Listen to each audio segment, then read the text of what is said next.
엘리의 아들들은 행실이 나빠 여호와를 알지 못하더라. 그 제사장들이 백성에게 행하는 관습은 이러하니 곧 어떤 사람이 제사를 드리고 그 고기를 삶을 때 제사장의 사환이 손에 3살 갈고리를 가지고 와서 그것으로 냄비에나 솥에나 큰 솥에나 가마에 찔러 넣어 갈고리에 걸려 나오는 것은 제사장이 자기 것으로 가지되 실로에서 그곳에 온 모든 이스라엘 사람에게 이같이 할 뿐 아니라 기름을 태우기 전에도 제사장의 사환이 와서 제사 드리는 사람에게 이르기를 제사장에게 구워드릴 고기를 내라. 그가 내게 삶은 고기를 원하지 아니하고 날 것을 원하신다. 그 사람이 이르기를 반드시 먼저 기름을 태운 후에 내 마음에 원하는 대로 가지라. 아니라 지금 내게 내라. 그렇지 아니하면 내가 억지로 빼앗으리라. 하였으니 이 소년들의 죄가 여호와 앞에 심히 크면 그들이 여호와의 제사를 멸시함이었더라. 사무엘은 어렸을 때 세마포 에봇을 입고 여호와 앞에서 섬겼더라.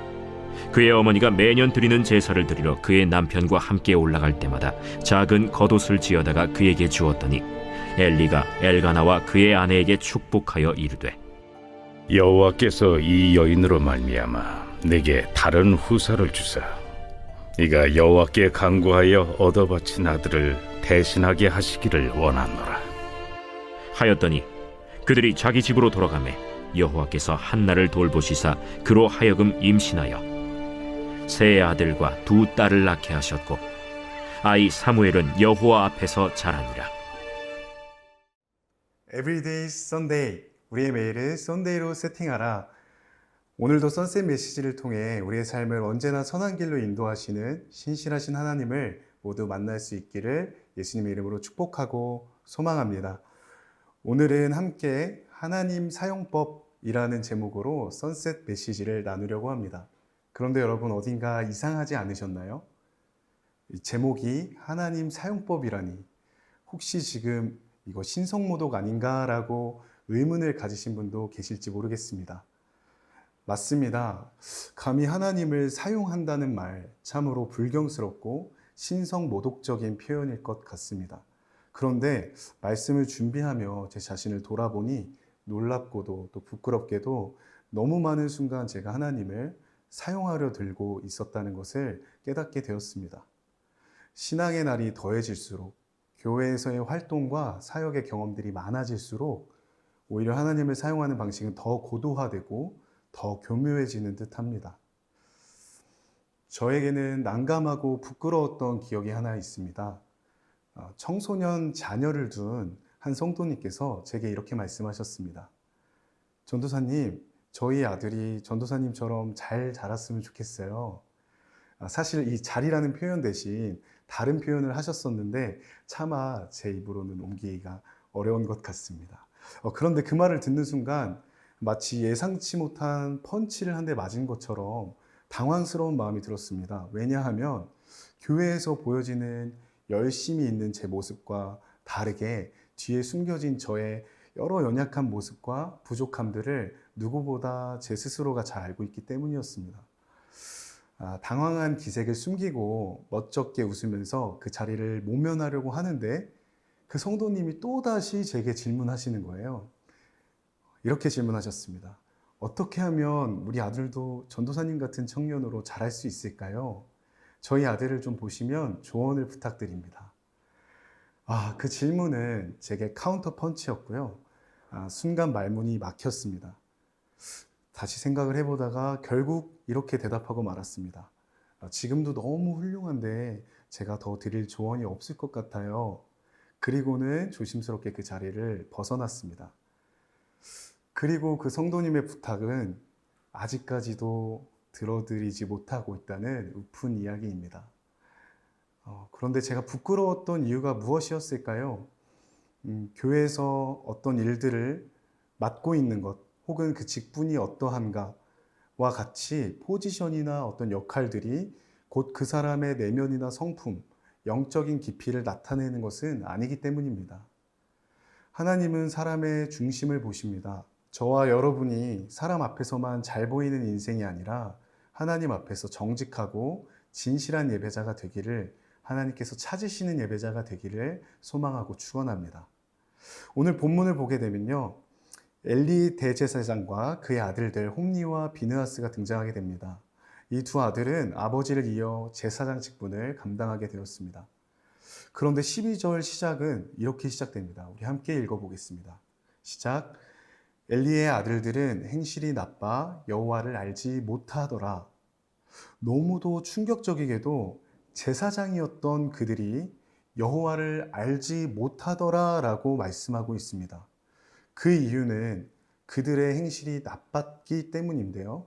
여기서 행실이 나쁘다라는 말은 히브리 원어 성경으로 보면 벨리알이라는 단어로 표현되고 있습니다. 바로 악하고 무가치하다라는 뜻입니다. 그들은 하나님을 알지 못하는 자들이었고, 다시 말해 하나님을 경외하지도 않고 예배도 모르고 예배에는 관심이 없는 그런 자들이었습니다. 그들이 행한 악하고 무가치한 행실이 무엇이 있는가 한번 살펴보면요. 이스라엘 백성들이 절기를 맞아 제사를 드리기 위해 실로로 올라왔을 때에 그들은 시종을 보내서 삶아진 고기 중 원하는 부위를 갈고리로 찢어서 뺏어왔었습니다. 또 레위기 규례에 따르면 하나님께 드려지는 제물은 정해진 순서와 방식들에 따라 드려지게 되어 있는데요. 레위기 3장 3절에서 5절에는 특히 이 기름진 부위들, 특정된 부위들은 하나님께 먼저 태워드리게 되어 있었습니다. 하지만 그들은 기름을 태우기도 전에 생고기를 날 것으로 요구했었습니다. 만약 제사 드리는 백성들이 이를 거절하면 지금 내게 달라 하고 그렇지 않으면 억지로 뺏겠다고 협박까지 했었습니다. 성경에 이 정도로 기록되어 있을 정도면 실제 그 상황은 얼마나 심각했을까 하는 생각도 해보게 됩니다. 그런데 더 심각한 것은 이것이 바로 하루 이틀의 일이 아니라 13절에 보면 제사장들이 백성들에게 행하는 관습이었다고 기록되어 있습니다. 관습이라는 단어는 어떤 사회에서 오랫동안 굳어져서 널리 행해지는 질서나 행태를 말합니다. 즉, 단발적인 실수가 아니라 굳어져 버린 체계화된 악, 부정이었습니다. 17절에 보면 이들이 제사를 멸시하였기에 하나님 앞에 그 죄가 심히 크다라고 말씀하고 있습니다. 그들의 죄는 단순히 고기를 탐한 것이 아니라 여호와의 제사를 멸시한 것, 하나님께 드릴 제사를 멸시한 것, 즉 예배를 자기 욕망의 수단으로 전락시켜버린 것에 있었습니다. 이제 본문은 또 완전 다른 인물을 조명합니다. 바로 사무엘입니다. 18절에 사무엘은 어렸을 때에 세마포 에봇을 입고 여호와 앞에서 섬겼더라 라고 말하고 있습니다. 인상 깊게도 사무엘의 등장은 12절에 엘리의 두 아들들의 등장 장면과 완전하게 대조되고 있습니다. 이 장면이 상징하는 것은 사무엘이 단지 성막에 머물러 있기를 좋아했다라는 것 이상으로 하나님 앞에서 살아가는 그 삶의 방식 자체가 엘리의 아들들과는 달랐다라는 것을 의미합니다. 엘리의 아들들이 여호와를 알지 못하는 자들이었다면 사무엘은 하나님을 아는 자였고 여호와 앞에서 자라갔던 자였습니다. 이 세마포 에봇은요, 레위기에 따라 제사장이 입는 거룩한 옷이었습니다. 사무엘이 어렸을 때부터 그것을 입었다는 것은 그의 삶이 제사장적 헌신과 경건 안에서 양육되어졌다. 그리고 또 그 삶이 드려졌다라는 것을 나타냅니다.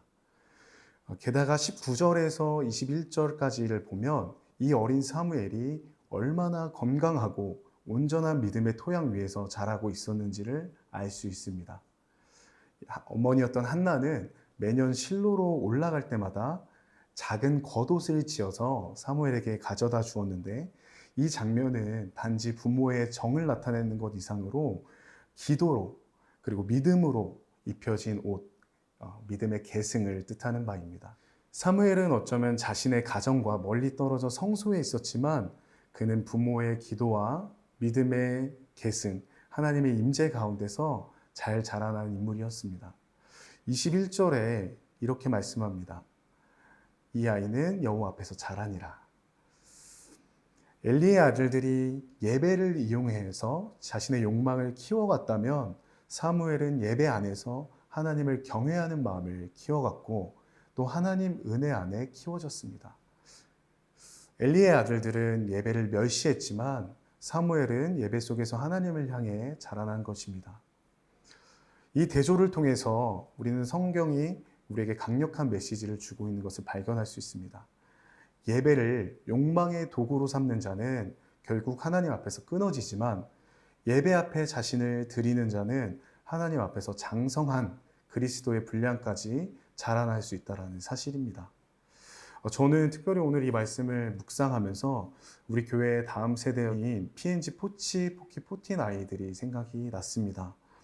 우리에게 맡겨진 다음 세대들이 바로 이 사무엘과 같은 자들로 하나님 앞에 자라날 수 있기를 더 간절히 소망하게 되었고, 하나님께서 그 마음을 주셨습니다.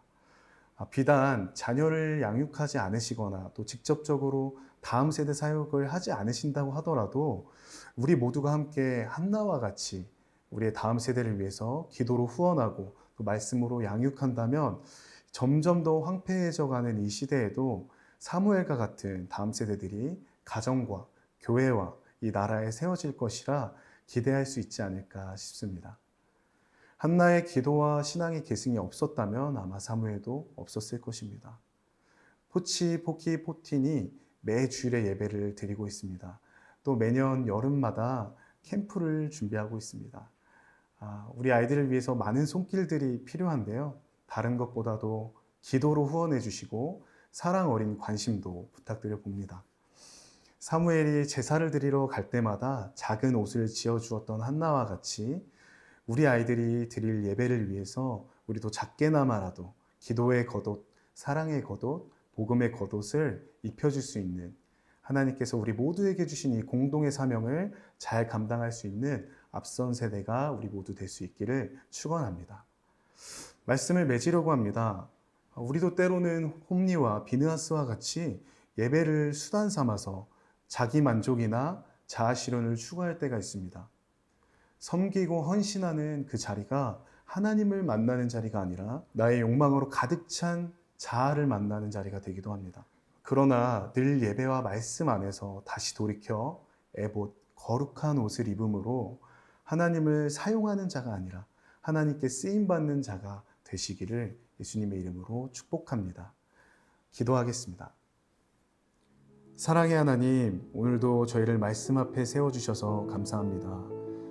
우리가 드리는 예배가 결코 자아 실현이나 자기 만족의 수단이 되지 않고 오직 하나님을 기쁘시게 하는 향기로운 제사가 되게 하옵소서.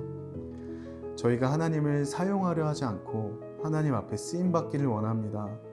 믿음의 분량이 날마다 자라나는 예배자가 되기를 원하오니 사무엘처럼 기도 위에, 말씀 위에, 믿음 위에 세워지는 우리 인생 되게 하옵소서. 또 특별히 우리의 다음 세대를 위해 기도합니다. 우리의 다음 세대가 다른 세대가 되는 것이 아니라 하나님 앞에 쓰임받는 세대, 사무엘과 같은 자들, 왕 같은 제사장의 세대가 될 수 있도록 주님께서 인도하여 주옵소서. 감사드리며 사랑이신 예수님의 이름으로 기도드렸습니다. 아멘.